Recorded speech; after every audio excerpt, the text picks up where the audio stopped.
Tell me why it ain't nothing but a party. Tell me why it ain't nothing but a... Tell me why I never wanna hear you say.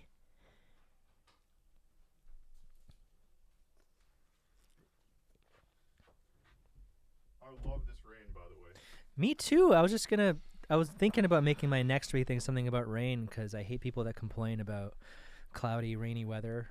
I get that people get like the seasonal affective disorder, but I mean, like, Yeah, but come on, man. come on, man. It's a rainforest, bro. Yeah, I know. It's like those new words they came up for, like they call it Mayvember, and January. It's like, no, it's June. It always fucking rains. I know. A little bit in June, and it always at the end. Like, this is every year.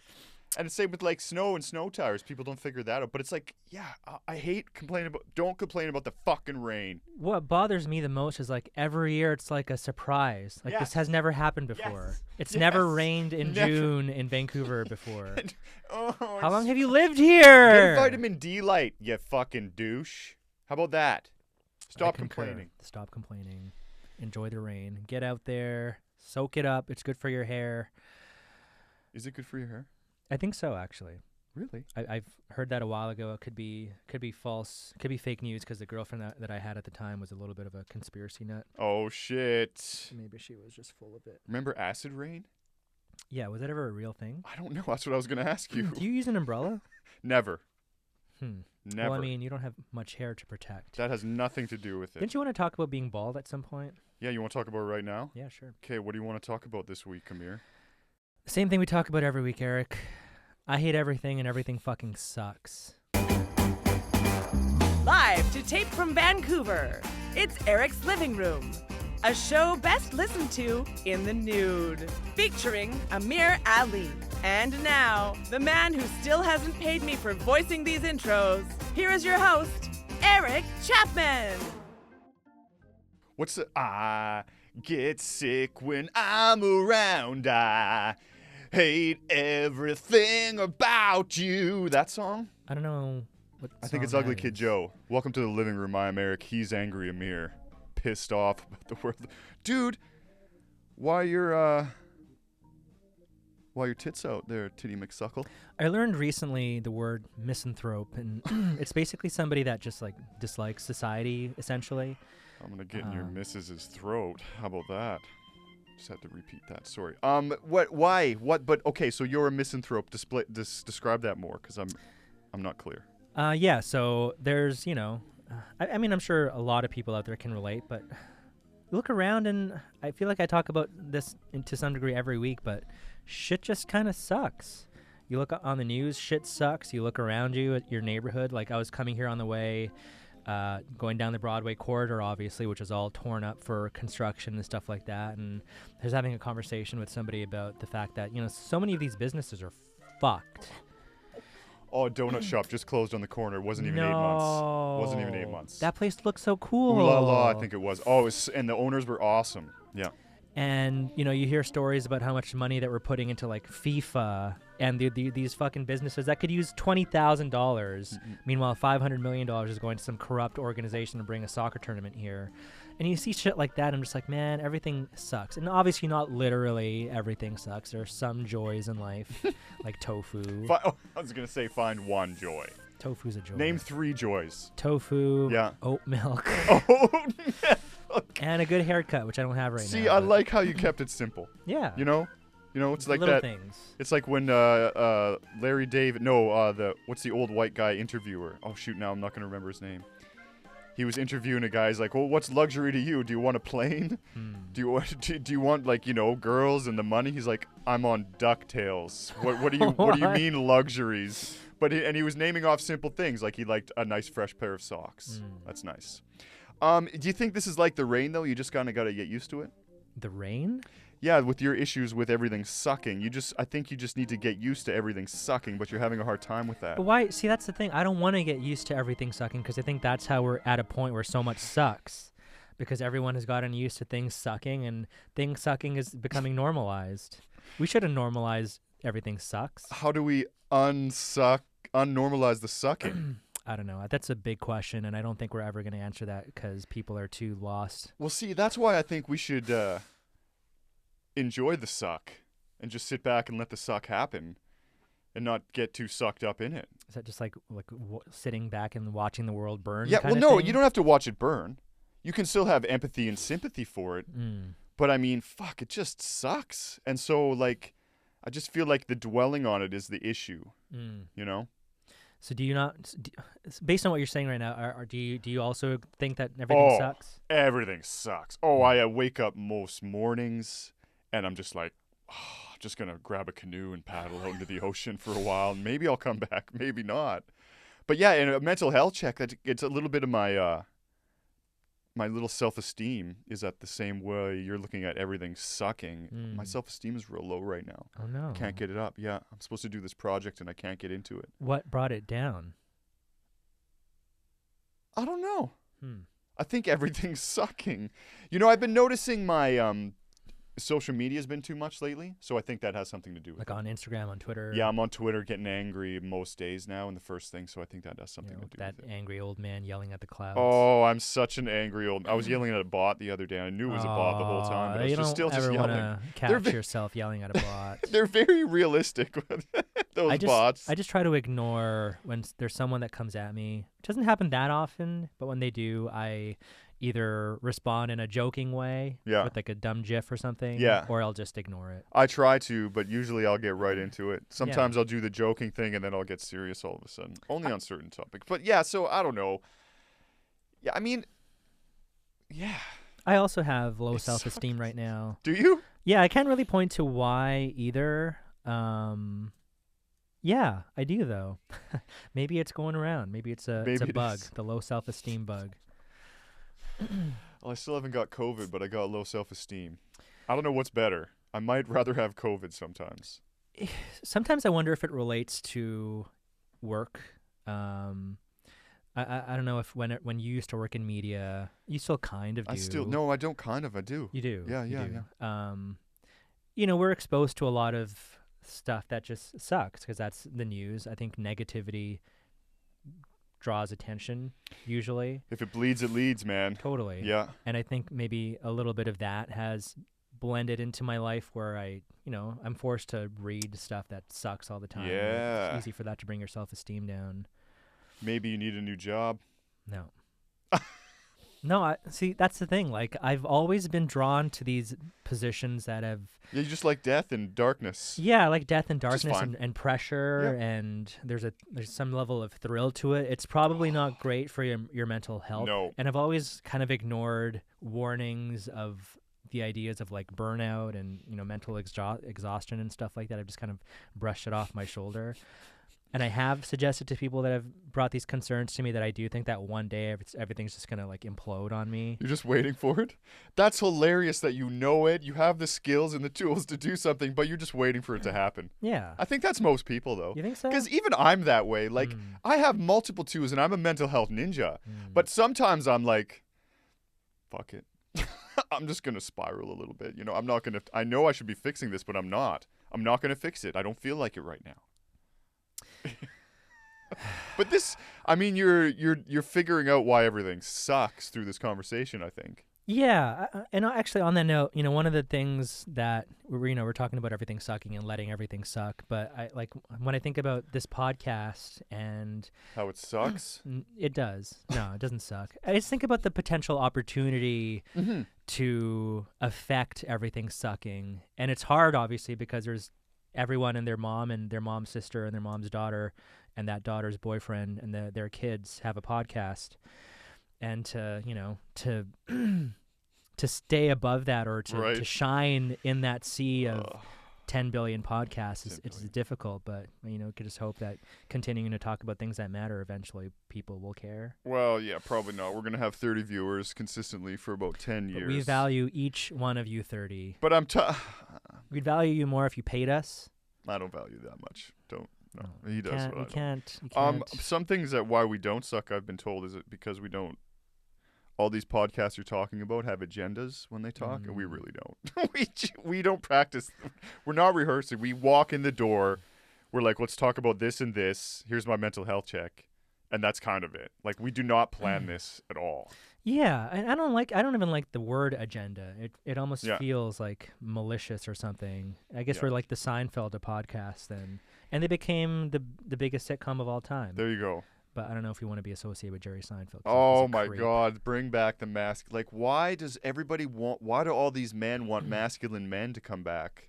I think I know why, but I'd like to hear other people's he had opinions. that quote about that too. He said he misses the masculine men. The dominant masculinity. Like, what does that mean? He misses a time where he was allowed to be a misogynist, basically. Date 17-year-olds? There was I saw a picture of he was 38 when he was dating a 17-year-old. I know. That's not cool. That's what he misses. Yeah. And he misses the time when Puff Daddy could just beat up his girlfriend and no one would say anything. I swear to God, Russell Simmons was behind that camera. For the Russells. See, did you already forget about Russell? Because lots of people have. Yeah. Me too. Until someone made that joke. And I was like, oh, yeah, Russell Simmons. I wonder if Diddy will go away as quickly as Russell Simmons. Because Russell Simmons was pretty big in the spotlight. He was not a nobody. Yeah. And we have totally forgotten about him, man. Or maybe not forgotten, but he's gone away. He's gone far away.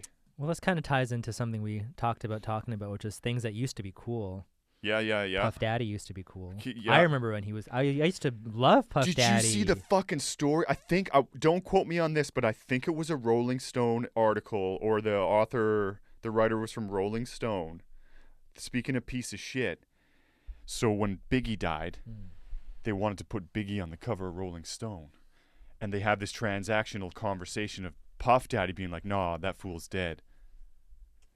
I need to be on the cover of Rolling Stone. My God. And so it was one of the iconic covers where Puffy's in, like, he looks like he's in a mine, working on a mine, or he's like football. I don't know, but you'd know it probably if you saw it. And it's Puff Daddy. And that was supposed to be a comment or a Biggie, because he had died recently. That was a Biggie died article. Well, I always thought that Puff Daddy, not that he had like a direct hand in anything, maybe he did, but it always felt like he had a lot to gain from Biggie dying. Yeah. And he did become sort of the spotlight after that. Yes. And then, I would have loved to ask Biggie how close he really was with Puff Daddy before all that horrible stuff happened to Biggie. Yeah, that's stuff. But yeah, the things that of the time of Biggie's death, like Junko jeans, like those used to be cool. So the name rings a bell, but what was special about Junko? Do you know the jeans? band Korn? Of course. Do you know the lead singer? What was his name again? I can't remember. He was in a documentary that I watched, and he seems like actually a pretty smart guy. Yeah, he does. He seems very smart. Yeah, most crazy people are. But he had a style, and his pants, they were super baggy all the way down and super straight. And the bottom of the jean would like cover your entire shoe. It was that baggy. Kind of like a bell bottom. JNCO, yeah. But they weren't tight up top. They were baggy up top and stayed straight. But yeah, bottom of a bell bottom. But yeah, Junko jeans. I never thought they'd come back, but they are, and they're cool again. You know what needs to make a comeback, and no one's gonna agree with me. Pogs. Why? You remember Pogs were awesome. I collected Pogs. Me too. And I had this massive Pog collection, and I was really good at Pogs. What does good at Pogs mean? It means you can slam it down good, you know? And someone stole my little cylinder container of Pogs, oh my God. and I was devastated. Yeah. And I think the reason I miss Pogs is just because of the social kind of atmosphere that created. Yeah. Everything's digital now. There's nothing like Pogs anymore. I just want more ways to interact with people like that. Yeah, the closest you could get was maybe rolling a dice for Dungeons and Dragons. But that will live forever, that game. Dungeons and Dragons? Yeah, it's never going anywhere. Do you ever play Dungeons and Dragons? Yeah, I would play Dungeons and Dragons a couple times when I was younger.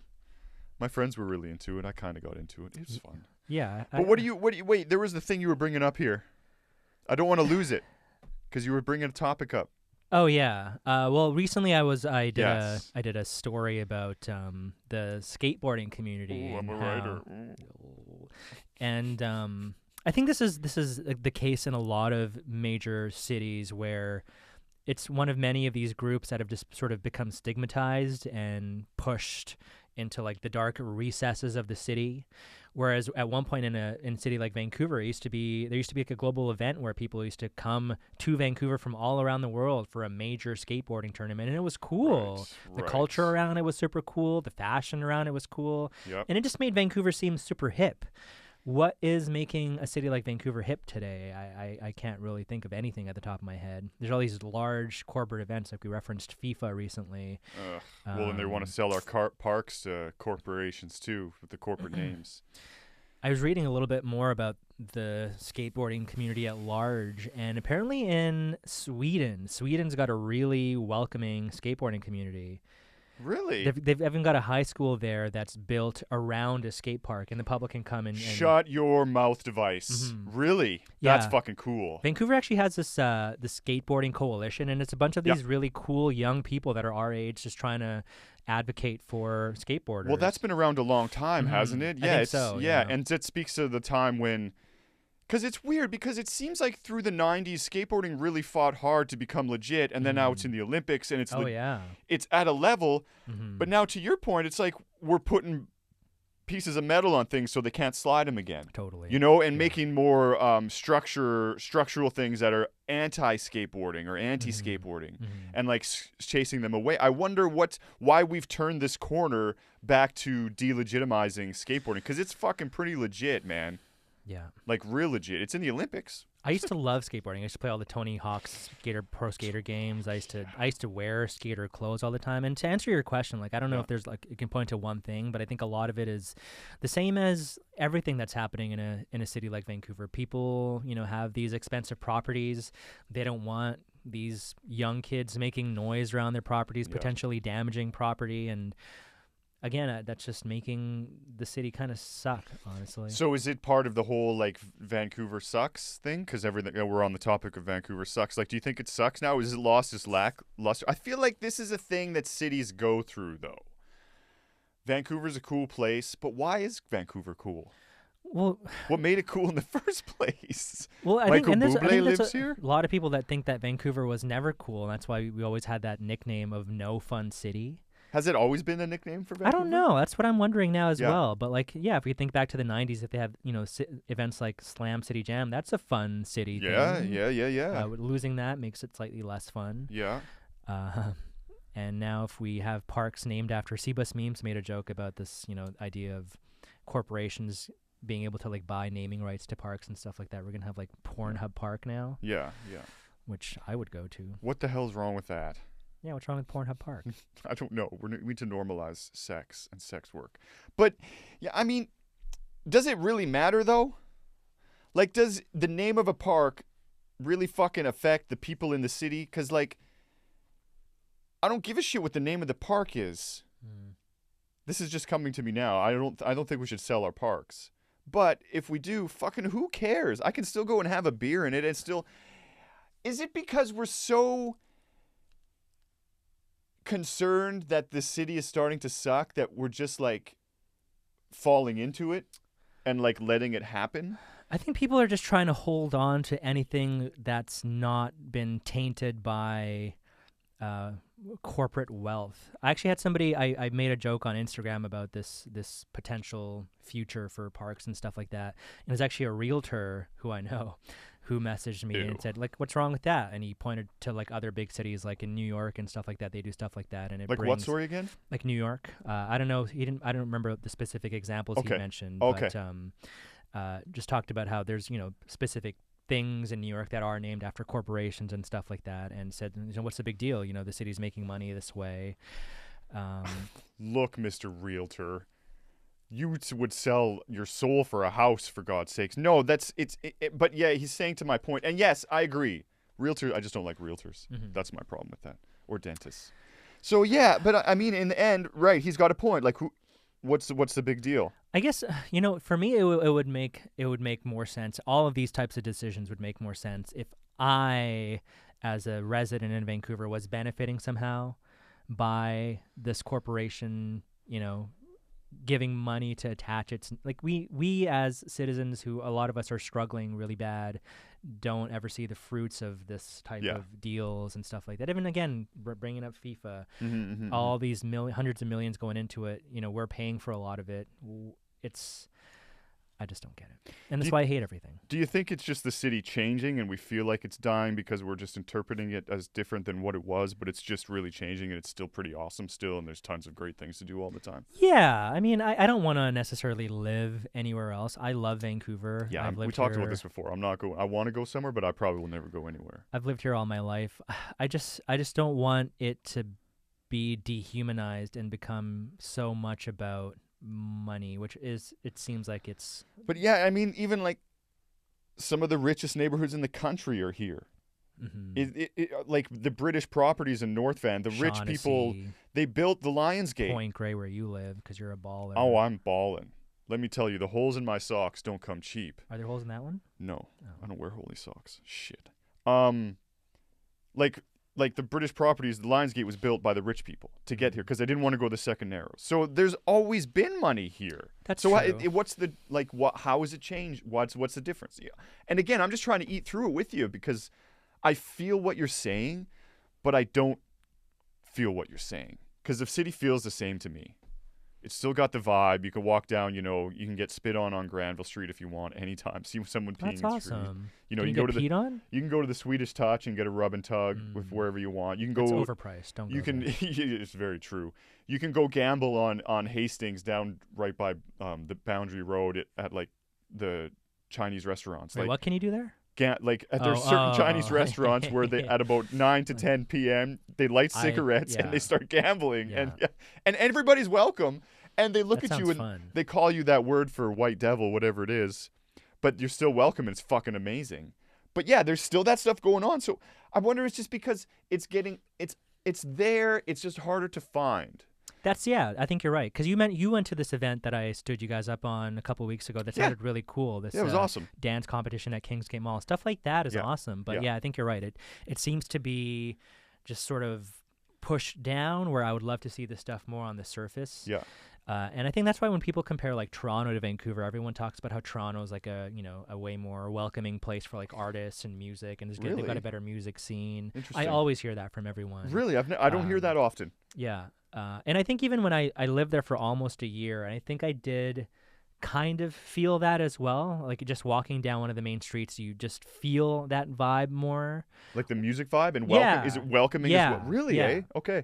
Whereas you can find these spots in Vancouver, but it feels more like few and far between, and you need to have friends who know about these events to go.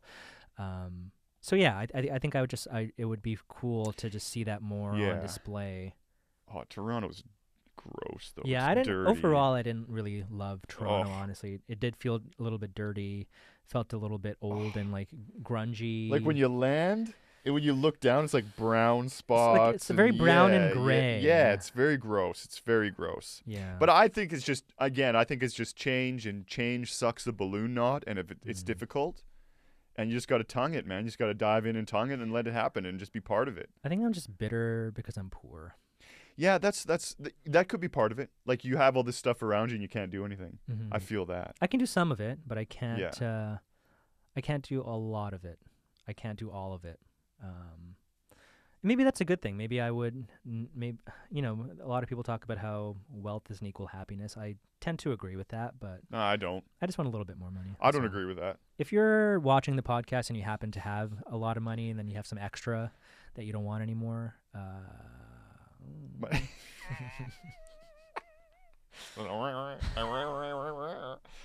don't believe that at all. I believe that money can buy you happiness, and that's a bullshit I do too. line. Yeah, that's just someone rich person made up for poor people to stay where they are. Like I mean it doesn't. It's not everything, but you're goddamn right. I'm happier when I got money. When I don't have to. I just got my Shaw bill today. I'm like, well, how am I going to pay that? If I had an extra $100K in my bank account, would I be less happy? Hell no. Hell no. I would buy so much tofu. Titties out. Oh, I need to get a new pan to make that tofu. I would buy that pan today. Oh man, I got some new pans recently because I cashed in my air Fuck miles. you, man. Fucking awesome. Come on, man. I got rid of all my non-stick pans too. Why? They're for you the prefer birds. stick pans? They're for degenerates. You like pans that stick? Yeah. What does that even mean? They're not the it's the like coating. Scraping your food out. You know the coating? Oh yeah, that like stupid Teflon coating. Yeah, the and Teflon shit. poison. So you like cast iron. You can't be shit. a vegan and use that shit. Why? It's completely Vegan.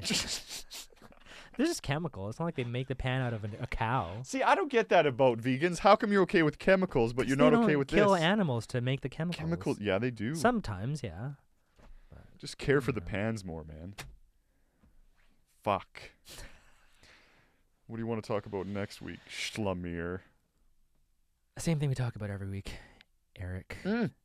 If time is a construct, Oh, fuck. who constructed it and why? Oh, And how? good one, man. Boy, am I glad that's over. Eric's Living Room was filmed live to tape in Eric's living room. Written, directed, and produced by Eric and Amir. For Eric's Living Room, I am Abby DeForest. Please send help. A Teeny Turner production.